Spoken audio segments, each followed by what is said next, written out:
Okay, Jason muna tayo mga kabihero. Tapos na ang ating schedule ng biyahe sa bus. Motorsiklo naman ang aking gagawin ulit.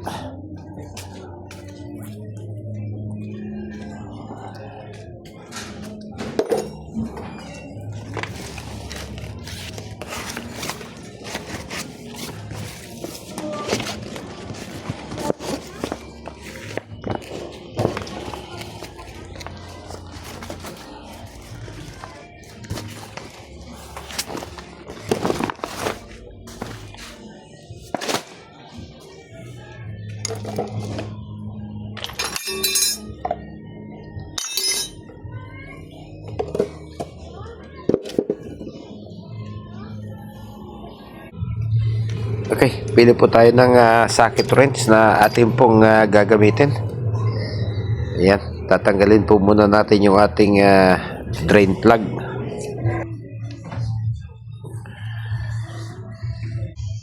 So, sahodan po natin para hindi ho tayo magkalat ng used oil dito sa kalsada.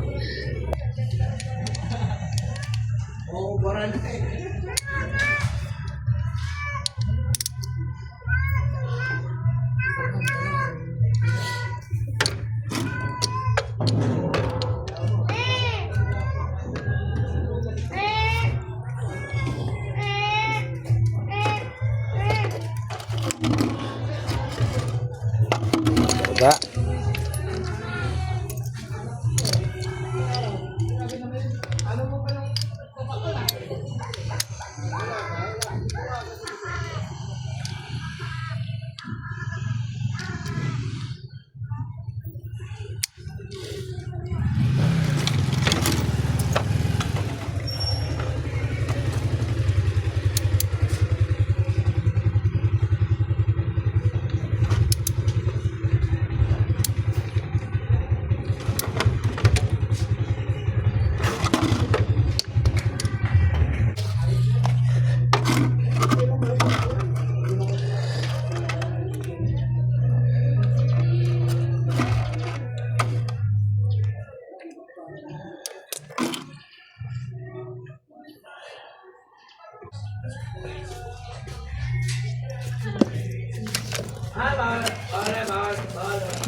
Agoy, napaka-itim na po nung langis. So, nakaisang balikan na po ito ng Bicol. At syempre, ilang araw na rin po nating ginagamit papasok ng trabaho. Kung kaya't napaka-itim at napakalapot na po nitong ating langis. Talagang oras na po para palitan. Ayan, habang i-drain po natin yung langis ng makina, bubuksan po natin yung gilid para matanggal naman po natin yung oil filter at lilinisin din po natin bago po natin ilagay yung ating pong bagong langis na ipapalit.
So okay na po, nalinis na po natin lahat. So ibabalik na po ulit natin yung dati pong posisyon ng mga piyesa po na ating tinanggal para malagyan na po natin ng bagong langis mga kabiyahero.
Okay, isalin na po natin yung ating bagong langis at ito pong used oil para hindi naman po tayo makaperwisyo ng kalikasan ay ipapalit naman po natin dito sa pinanggalingan po ng bagong langis. So marami pa po siyang pwedeng paggamitan. Pwede po siyang panggamot sa anay o panggatong kung may gusto pong humingi kaysa itapon po natin sa kanal na magtutungo naman po sa ating mga katubigan mga kabiyahero. Okay, naikarga na po natin yung langis. Na-double check na po natin yung mga piyesa na atin pong binalik. So, ngayon, testingin na po natin para makita po natin kung magkakaroon siya ng leak mga kabiyahero.